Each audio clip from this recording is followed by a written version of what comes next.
galaxies! Look at that speed! It's unbelievable!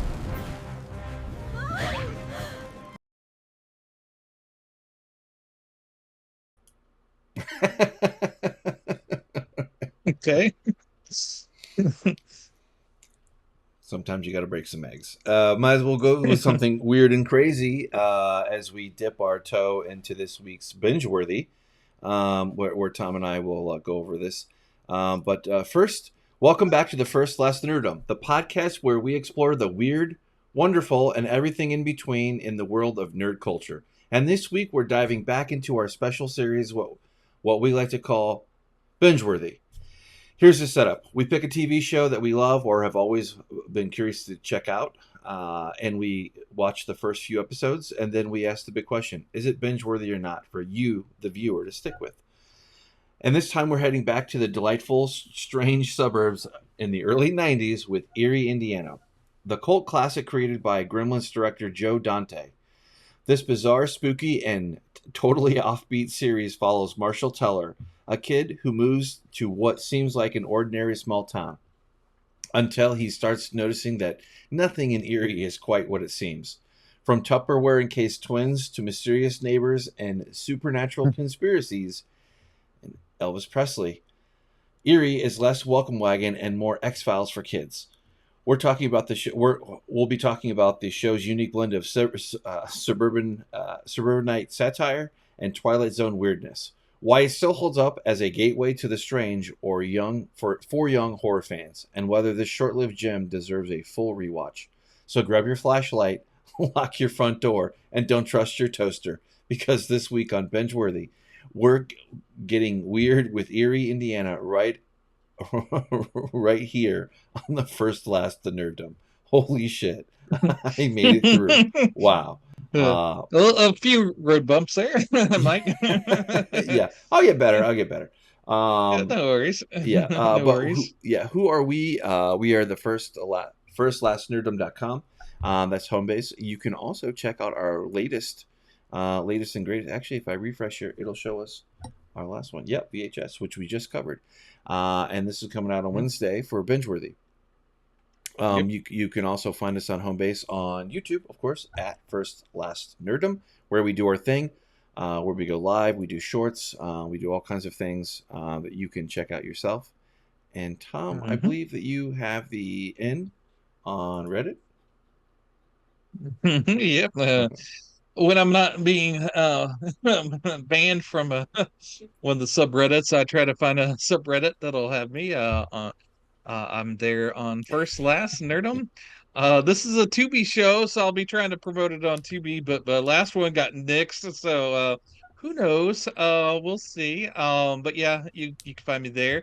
But you could reliably find me on X under First Last Nerdom as well, where I promote our latest and greatest video, and I also post on different things. I'm the physical media guy here at First Last Nerdom, so I'll post some images of my latest acquirement of physical media. I also find different bands that I like. I'll post them. But yeah, also Mike's on X as well. I am. Thank you, Tom. At ApeIt_Ink.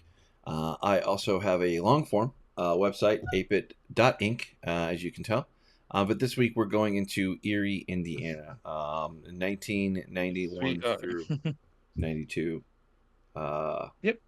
Show. Short-lived, 19 episodes, easy to digest, half-hour shows, which without the commercials, it's about 25 minutes an episode. So 25 minutes. very, very easy to breeze through a few episodes of this series. Oh now this is yeah, it came out in the early 90s. It quickly became one of my favorites. I was big into Joe Dante. I loved his stuff. I found out he was doing a TV series, and I was all excited, and I really enjoyed it. What's your experience with Eerie, Indiana? Do you have any? I have none. This one I completely missed as a kid.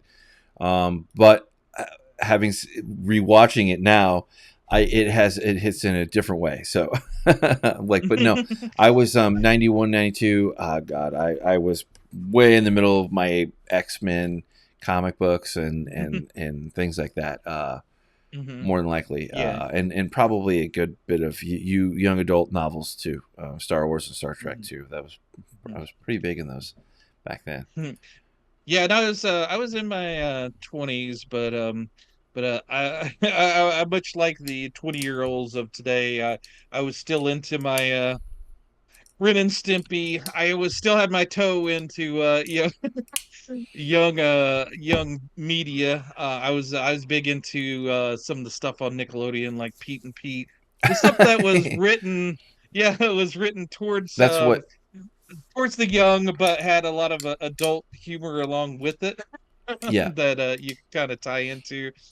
This is very much a kids show, but it has like a darker edge to it, and it has a little wink and nod to more adult. That's why it also I was becoming an adult myself, but I was still close enough to be a child to really enjoy this show. Mm-hmm. It really taps into what it is, what it's like, that mystery, that fantasy of being a kid, and having that fantasy element. Reality hasn't kind of nailed itself down into you yet. It really captures No, you're right. that innocence of just the innocence and wide-eyed look at the world. And it's just a fun show. Well, it's funny what you pay attention to. Of course, if you were a kid, you would identify obviously with Marshall, and also made a little note. I always thought the name Marshall was really cool, like back then. Anyway, but I digress. But seeing this, I could see him, and he had a very innocent kind of good nature about him. He had a good head about him, and his family was pretty normal, I guess. But I also saw the parents, like when they were complaining about, oh, there's nothing to eat, and it's like, well, fend for yourself, Anyway, they were just kind of like little subtle TV '90s family movie kind of nods that were very nostalgic for me. So, but it was overall nostalgic too. It was a very fun, cool dip into 91, 92. Well, at least 91 for the first few ones. So I assume you enjoyed this one as well. Revisiting it. It's I'm sure it was. Yeah, there's that time during the 90s where, right at the end of the 80s, 89, 90, Twin Peaks came out. And that's when everybody wanted something weird. The Twin Peaks hit it so big, and I obviously loved that show. But yeah, TV didn't thought that was magic in the bottle, but they didn't know what that magic was, and they were trying to figure it out. Okay, well, it's weird, so they brought out a lot of weird stuff, like they kind of neutered it and threw out Northern Exposure. I know a lot of people love that show, but I felt like that was sort of like taking all the coolness out of Twin Peaks and putting it into a show. I don't know. I was never a big fan of that show. But that we got some cool stuff like X-Files Right. came naturally out of Twin Peaks, and Eerie, Indiana. And you can make an argument for without Twin Peaks, would you have had Sopranos? Would you had this golden age of television where all these cool things came out with these connecting stories that told a much broader, interesting stories, where there wasn't they called Twin Peaks a late night soap opera, because that was the only way you could tell a long story in television at that time. It kind of Twin Peaks forced us out of the soap opera mentality and to tell a longer forms, interesting stories. And but yeah, out of that weirdness of that time, they were giving a lot of things chances, and a lot of weird things chances. And I think Eerie, Indiana was directly sort of like a child's child's TV version of that. And I think it's with Joe Dante at the helm, it really kind of pays off, because we also covered a couple of his films a while back. We covered The Burbs and Matinee, and Sure. that sort of zeitgeist that kind of informed those two movies kind of informs this series, for the eyes of children. He really has a penchant for that, as being young and seeing things through childlike eyes, and having that horror humor kind of balance. It balances out real well. There's some really dark moments in the show, but Yeah. it plays it towards the humorous side, so it doesn't get too creepy. This would be a perfect No. thing if you were into horror and wanted to expose your younger children to something. Right. This is an excellent sort of a kind of mining the waters as far as is if a kid could take more creepier things. Well, Right away, just how they'll take this. just the twisting of the absurdity knob. Hmm.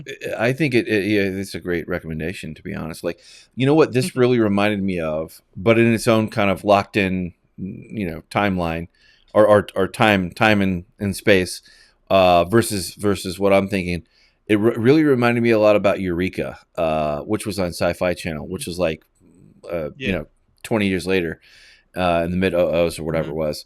Right. Anyway, that's what it really reminded, like, kind of taking this, gee whiz thing and having all these crazy things happen outside the house, but it's just funny, how that works. But it worked out very well, and apparently there's some connective tissue with the Bertram and Ernest. Those two twins, apparently they were also in Terminator 2 and Gremlins 2.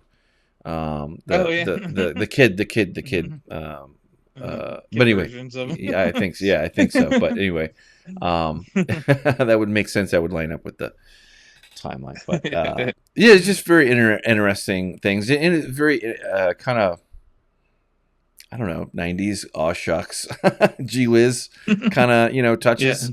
Um, Yeah. It Yeah. makes it work. Oh yeah, definitely. And I think our intro said that Joe Dante created the show. I think that's slightly incorrect. It's actually Jose Rivera and Karl Shaver created the show, and Oh, Joe okay, Dante was the creative consultant. we stand But corrected. yeah.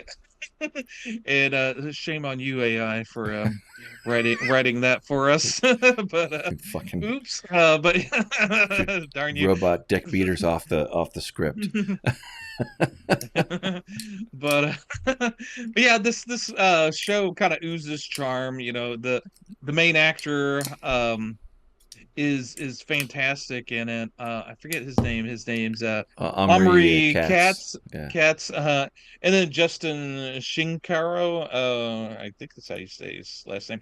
But he plays Simon. Little Omri's sidekick. Marshall Teller. Yeah, Marshall Teller is such a cool name. I like that. That's what I'm saying. Like Yeah, you I mean, said. that was just like was a cool name back then. I mean, it was just cool. Yeah. Yeah, and he's your typical suburban kid. Well, actually he's he's becoming a suburban Transplant, kid. right? Yeah, transplant. Yeah, he's from New York. He's got that city vibe to him. And he's kind of getting used to his paper route. He has a, like you said, Elvis Presley on his paper route. Maybe Elvis. Like a little paper boy. But yeah, but yeah, everybody in the show is charming. I don't know, like the dad and the mom, they're just, and the older sister, she's just, there's a charm about everybody on the show. And yeah, just fun, wholesome show with killer dogs. I mean, come on. Right. But yeah, I've seen all the episodes. Uh, Although we just covered like the first few episodes, I kind of wish that we got to the point where we got to see the white-haired kid, Dash X. Hmm. That kid is one of the funner elements of the show. But yeah, there's a lot of little cool things in it. So did you just watch the first three? I just Yeah, on my rewatch I just did the I first think I three. got as far as like 4 in like not even Hmm. the first 5 minutes of episode 5, but yet no, it held my interest enough for me to continue watching it. And the obvious answer would be yes. This is binge worthy. This is like a nostalgia feel. You can Hmm. any 90, any one of us our age could easily, even though you've never heard of this, and then you're kind of like, damn, I could have been watching this instead of whatever the Right. fuck I watched. Whatever dumb shit I could have watched. Anyway, I'm joking, but there's a lot of good stuff out there. But I'm really surprised that they have this out there and they have not capitalized on it or good lord. I mean, they could have at least spun something out like in the last 30. I think they Excuse me, did 30. try. Okay. There's like a Excuse me. reboot show I saw that was on Tubi. I think it was Eerie and Anna, the Other Dimension, or something like that. Okay, right. You know, obviously the kids, age out at one point, so you have Well, to recast it. So I think that a lot of the charm is with that cast. see, You'd really have to recapture that magic in the bottle again. no, you're right. You're right. Well, you have to have the right personalities and everything around. I'm surprised it just didn't go longer and whatever Well, than it did. But I was going to say this also really reminds me of, and this could be a really kind of like a really fun family watching thing if you had kiddos for sure. mhm. Because this also reminded me, and I can't believe I didn't like put this together. It felt so familiar. Are you familiar with Gravity Falls? Like that animated Yeah, kid yeah, show. I've heard of it. Yeah. Yeah, uh-huh. It's a cute, short, 3 seasons or something like that. Anyway, my kiddos fell into it, and it was like one of those rare ones that like they both liked, and I liked too. Hmm. But it reminded me a Hmm. little bit of the crazy zany kind of Hmm. thing out there in nature's, but live action. So I Yeah. really enjoyed it, really a lot. Yeah, what would be a cool idea is because obviously the cast is older. Omri, yeah, I think he got out of acting. But yeah, it would be kind of cool to bring him back as the dad now. Maybe him and Simon as dads, and Oh then their God, that would be kids. awesome. Yeah. Yeah, getting into the wacky craziness of things. But yeah, that would be a really cool idea. If Hollywood, if you pick us up on that, give us a little cash and for the idea. No, but yeah, no, it would just be kind of fun to see that. But yeah, Rebooted 2.0. there's Yeah. mhm. Yeah, it's a shame that the show didn't hit off at that time. I think if I remember correctly, it was like a Saturday morning show, which is totally wrong. It should have been like an afternoon show at the least. But yeah, it was. I think that it just was it was maybe just didn't hit Sunday. with the It's audience at not the a time. good. Yeah, This would yeah. have been perfect after school or Hmm. Yeah.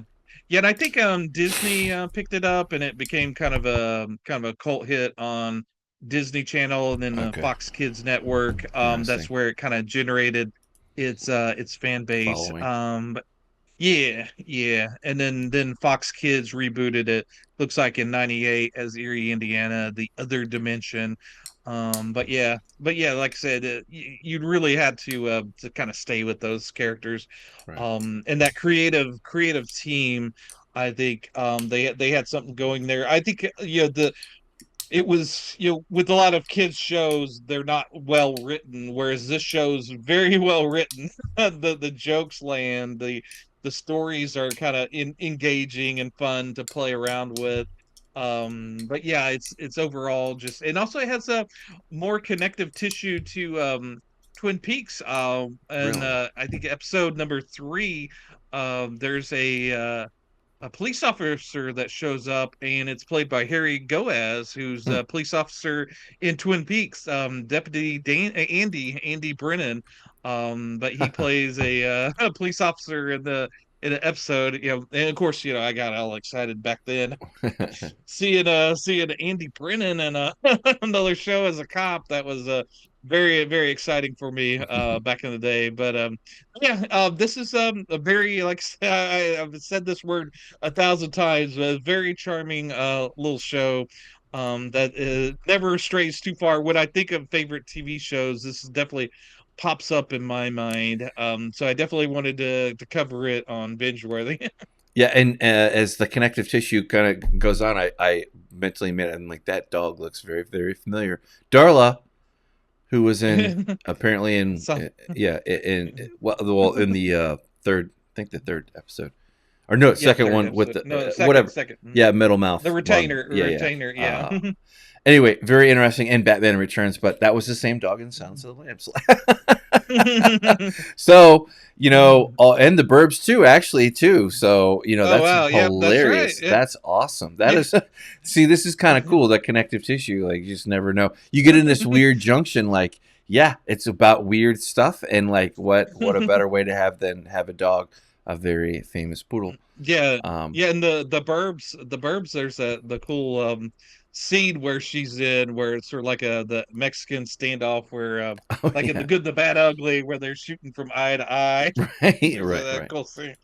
But yeah, she plays the French poodle, and so the retainer, and she's the evil genius of the talking dogs, Like, what are you doing? Get back to work.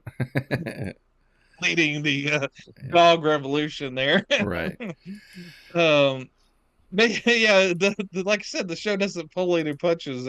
In that one, the kid with the retainer, he disappears, and for all intents and purposes, he probably got killed off. Right. But like I said, there is some dark elements to the show, but it plays it with the humor. So as long as your kids doesn't think too much about it, every kid's different, but yeah, if I had saw this when I was a lot younger, this would be deeply entrenched.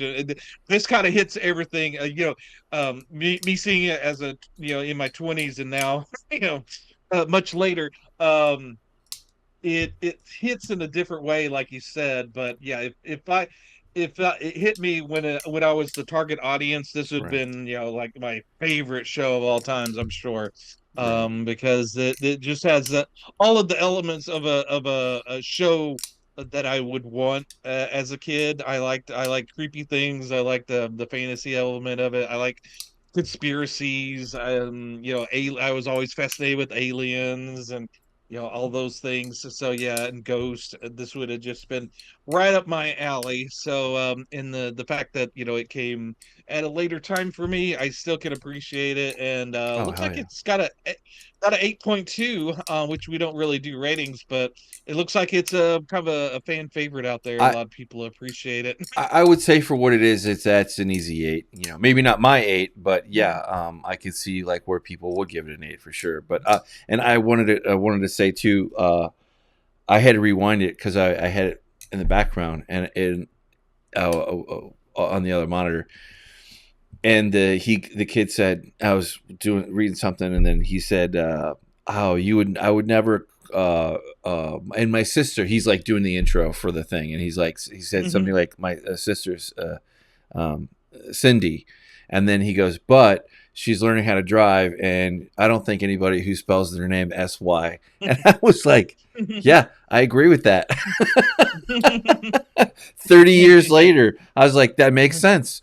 Marshall Teller is going to grow up to be a very good father, for sure. Just little things like that. It's just so it's nostalgic and cute. I could easily see like where this would be, Yeah, smartly written, well acted. Like I said, everybody's surprised that it very hasn't come up very more. likable. Yeah, and a lot of times child actors remarkable. Yeah, a lot of child actors rely on just being cute. They don't really act well. They don't act cute. at all. Whereas, whereas the kid actors in this show are really good actors, really good comedic actors. Simon is really, is really good as the buddy there. That's sort of like the comedic element, and he does it quite well. And you really get a sense of who he is. They don't pull any punches like in that third episode Yeah. where the ATM guy becomes his Best friend. friend Yeah. with the kind of the ATM guy kind of remind me of Max Headroom, Right. but with Simon, you get a glimpse at his home life where the family, the house is run down, the you hear the parents yelling at each other, and it's kind of heartbreaking. And you so you can see why he would become friends with the ATM. And then there's a scene later on where Marshall goes to his house and he's got like a wedding cake for himself. And they're thinking about eating it, and you hear maybe mom and dad upstairs maybe Right. having a little bit of a good time. Mhm. And Oh, mom's not home. Simon goes, "Oh yeah, mom's not home." Like, oh crap! Okay. Dang. and they even let it hang there in the air too, like nonchalantly, like just like Right, right. They don't. because the kid probably wouldn't pick up on that. I mean, maybe they would, but Yeah, they'd be yeah. like, Mhm. but Yeah, that's enough said, right, yeah, yeah. The kids would, especially a couple of boys, would dig too deep into that, but yeah. There's a lot of adult things in the show that you pick up on it later.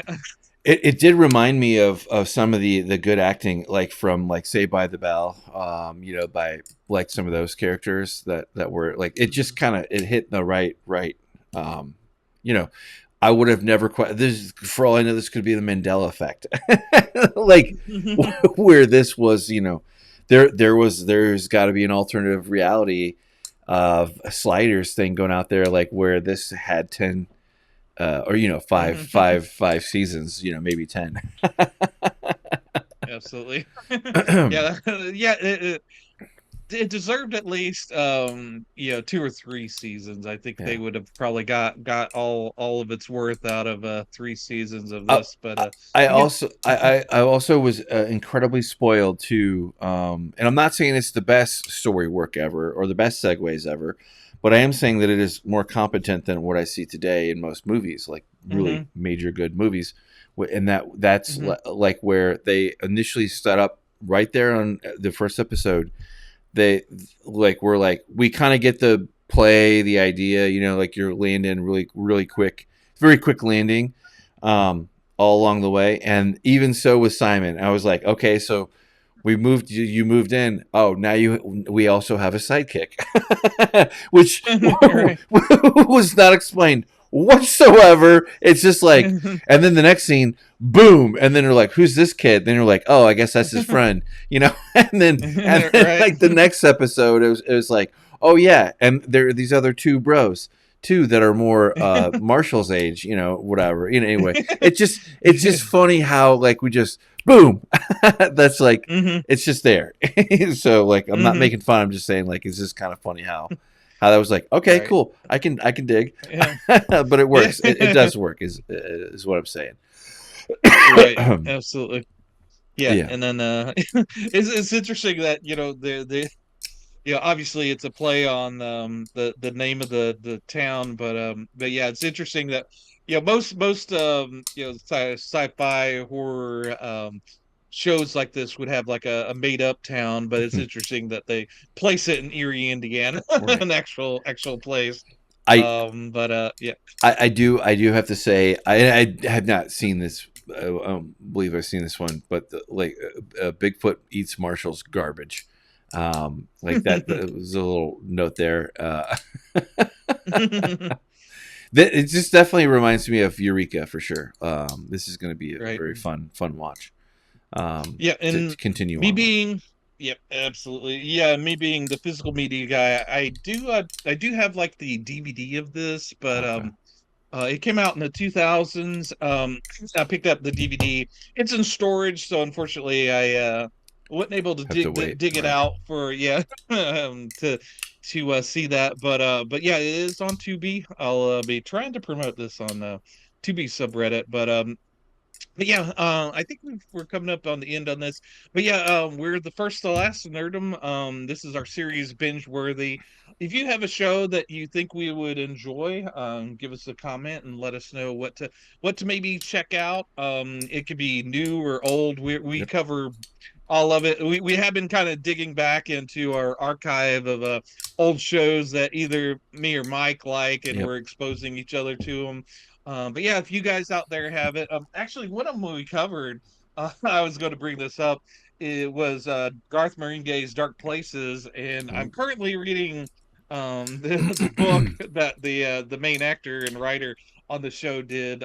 Really fun. I'm almost done with it, but yeah, it's the second book in this series of terror tomes.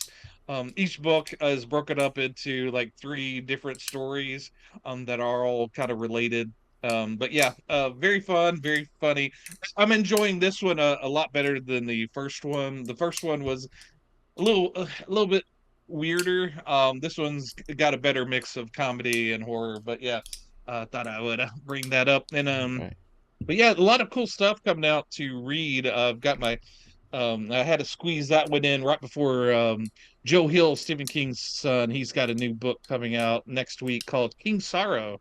Um, Okay. Definitely, if you're into reading in horror, that's something to kind of check out.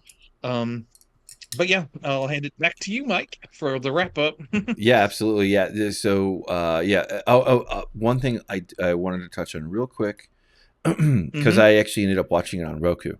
But the Oh, cool okay. part is that you surprisingly for something that is older, um, the cult classic, the people who love this probably already know about it, but holy cow! I mean, you can Yeah. literally see it anywhere, whether paid or free, like where you just have to put an account in, and most people have a Roku. Most people know about Tubi, I would imagine at this point. And Hmm. Pluto is out there, and there's Plex too. There are really good. So Hmm. the point is that you don't got to always pay for that. So it's not Yep. always like that, but for the most part, I think most of the time, except for I think maybe Sliders. I think Sliders was the only kind of the stinker, for kind of being a pain in the ass to go look for. I mean, cheap ish, but nevertheless, I found a free site to stream it, but yeah, it yeah, was like one of the lesser known ones, and yeah, you kind of had a dig for right. it. Yeah, who knows what I picked But up by going to that site, but funny enough, it's good to see though that there's good stuff out there. You yeah, don't gotta Eerie, pay yeah, cost an arm and a leg. But yeah, on to wrap it up. yeah. Yeah, so we were the Mike and Tom, Yep, first, and last, and I Nerdom. think I was going to just Oh yeah, quickly add. please. I forgot. We kind of went kind of stumbled over it, but I think it's both the recommend for both me and Mike and Absolutely. Erie, Indiana.